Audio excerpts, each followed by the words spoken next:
La BRH a une longue tradition de formation de ses cadres, souvent recrutés parmi les lauréats de nos différentes universités, lesquels bénéficient de formations postgraduées en comptabilité et audit, en économie, finance et politique publique, notamment dans le cadre de partenariats avec les universités américaines telles que Indiana University, University of Rochester, American University et plus récemment la George Washington University.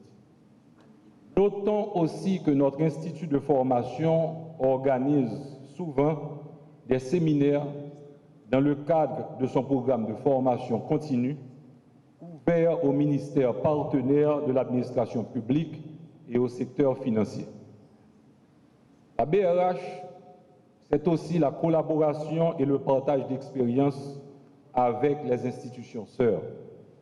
En 2009, nous avons assumé la présidence du comité des gouverneurs de Banque centrale de la CARICOM, ce qui nous a valu d'organiser les réunions biannuelles du dit comité. 2 ans plus tard, nous organisions la réunion annuelle des superviseurs de Banque centrale de la communauté de la Caraïbe, où une fois de plus, nos frères et sœurs de la CARICOM ont pu ainsi se délecter de notre culture, de notre gastronomie et de notre patrimoine historique. Nous avons également accueilli, dans le cadre de conférences internationales, respectivement les gouverneurs Noyer de la Banque de France, Koné de la Banque centrale de l'Afrique de l'Ouest et Lucas de la Banque centrale des États de l'Afrique centrale, et le gouverneur Howard Williams de Trinidad et Tobago. Certains de ces événements prestigieux se sont tenus à notre local à Boutillier. La semaine prochaine, nous y accueillerons une délégation de la Bundesbank, la Banque centrale d'Allemagne, dans le cadre de 2 séminaires respectivement sur la supervision macroprudentielle des institutions financières et la gestion de systèmes de paiement, auxquels sont invités toutes les banques centrales de la CARICOM. Bientôt, nous y offrirons également un programme de formation en Central Banking avec la collaboration du CEMLA, le Centre d'études monétaires de l'Amérique latine. La BRH a été la première institution de la région à initier un programme de coopération, de formation de cadres avec le bureau du directeur exécutif pour Haïti au conseil d'administration du Fonds monétaire international. Établi depuis plus de 5 ans, ce programme porte sur un training de 6 mois au conseil d'administration du Fonds de cadres supérieurs et intermédiaires de la Banque centrale qui travaillent à temps plein sur les dossiers de tous les pays de la circonscription d'Haïti au FMI. La dotation de l'institution en moyens humains et matériels a permis plus d'efficacité dans la poursuite de ses missions. Ainsi, la BRH a réussi à préserver avec les autorités fiscales la stabilité macroéconomique. Elle accompagne également les efforts de relance de l'économie par un ensemble d'initiatives au bénéfice des secteurs productifs, au nombre desquels on peut citer les fenêtres de liquidité favorisant les financements immobiliers en gourde à 8 et 10%, environ de 8-10%, plus communément appelés par le nom du pionnier, la BNC et la BRH, et la BPH, excusez-moi, CAEPAM. L'exonération de l'obligation de réserve obligatoire pour alléger le coût des crédits alloués au secteur hôtelier. Il est envisagé d'étendre ces avantages à d'autres secteurs, notamment les branches industrielles.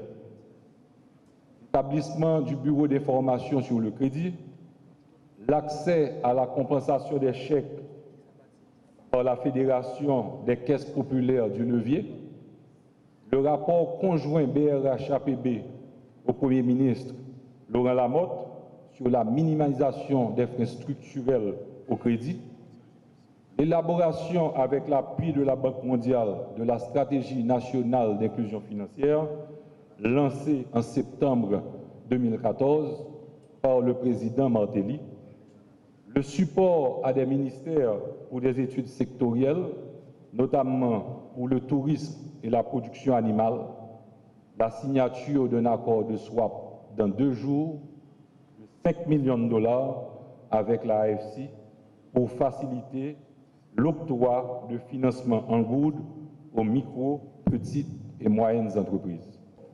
Saluer l'esprit d'initiative, l'esprit d'entreprise du gouverneur, de l'actuel gouverneur.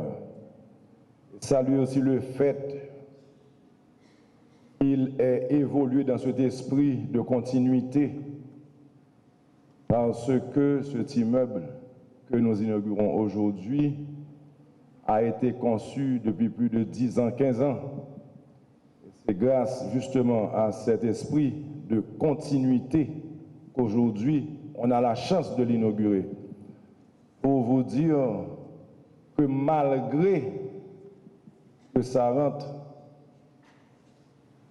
dans un programme monté depuis 15 à 20 ans, ça nous a pris quand même 15 à 20 ans pour réaliser tout ça.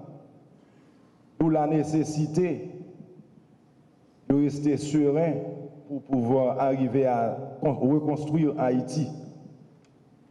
Sans continuité, il n'y aurait pas eu Caracol. Caracol n'est pas de Michel Martelly ni de Sweet Mickey. Caracol a été conçu bien avant que je ne devienne président. Et je me suis assuré d'achever ce projet pour Haïti. Je salue ceux qui l'ont conçu, ceux qui l'ont réalisé. À regarder cet immeuble, on peut dire qu'il nous devance dans le temps. À penser qu'il a été conçu 15 ans de ça, là encore, ça montre que nous avons des valeurs en Haïti.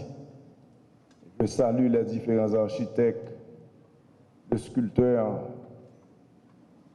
Et je demande aux Haïtiens de protéger ce qu'ils ont. Je saisis cette opportunité, pas pour faire de la politique, mais pour dire que ça prend du temps pour construire. Donc, quand un État dans l'État de ce pays, prend du temps, dépense son argent à construire des routes, par exemple, il faut éviter de brûler des pneus sur ces routes. Parce que là, ça, nous gagnons pour nous refaire encore, nous ne pouvons pas perdre du temps. Et ensuite, c'est toujours l'État qu'on blâme. Ce n'est pas l'État qui a réalisé cet immeuble. Félicitations à la BRH. Ce n'est pas l'État. Institutions, et j'invite d'autres institutions à faire pareil. La chose la plus facile, c'est de dire que Martelly n'a rien foutu. C'est la chose la plus facile. Ou encore que le prédécesseur était pire, ou bien encore que celui d'avant était pire. Mais qu'est-ce que nous faisons nous-mêmes tous les jours? C'est quoi notre rapport? Donc j'invite d'autres institutions à faire comme la BRH, à oser. J'ai dit ça à T-Charles ce matin.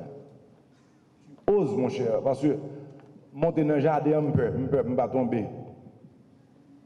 Là, il y a un petit genre moderne pour moi. Et là encore, c'est l'espoir, c'est Haïti qui renaît.